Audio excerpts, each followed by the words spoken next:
Hey everybody, welcome back to another episode of Camouflage of the World. I'm Mike B, and today we're going to be taking a look, finally after the longest time of people requesting it and me wanting to find some, the Polish Wz.93 Pantera, or Panther camouflage. So this is one of my personal favorite European camouflage patterns, along with a lot of other people's.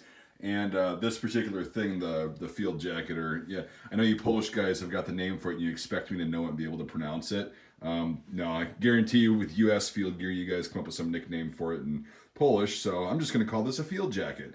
Anyway, so this is a earlier one. These were used from the mid to late 1990s all the way until just recently, apparently, like a few years ago, 5-6 years ago. It's a really cool design. I personally wear one of these field jackets or coats. I'm just going to call it a coat. I know you Polish guys are crawling out of your skin. Oh, he doesn't know about Polish language and everything, every little idiosyncrasy.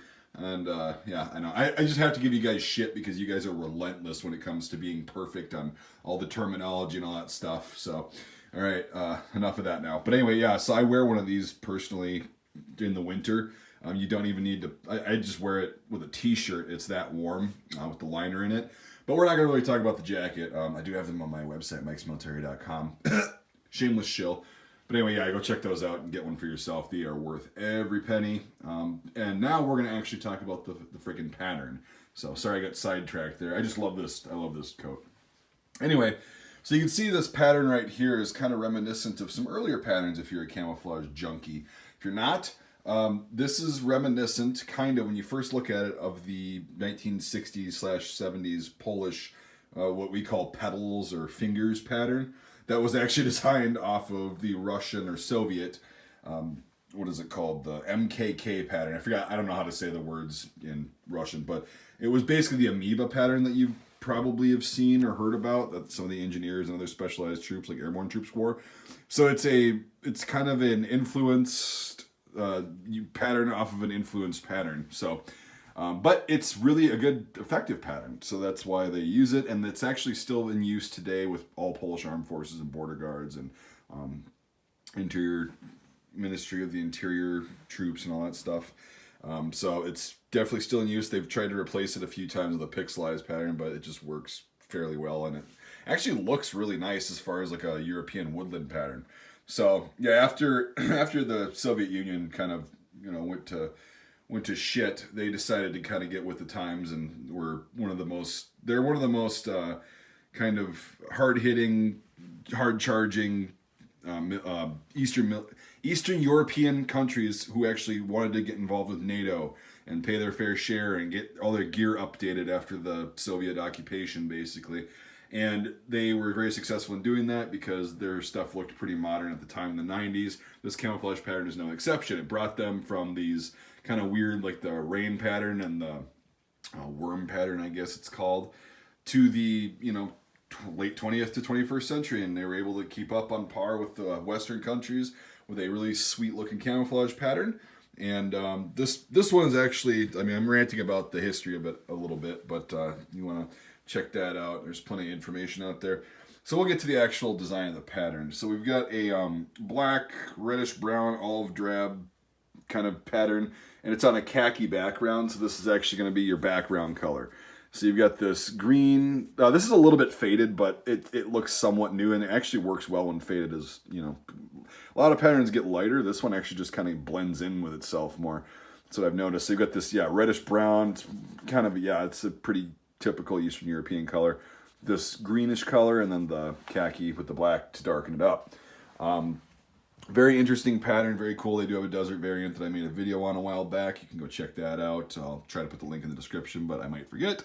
But anyway, you've got the Polish flags on here. They've made basically every kind of uniform, this winter weight stuff. They've updated it over the years. They've gotten different cuts of uniforms, but it's all been printed in the same pattern. There's been ripstop material and heavy duty cotton like this manufactured, but it's all in this pattern. All their gear, everything like that, is made in this Wz.93 pattern. So it's a really nice, cool pattern. I don't know what else to say about it.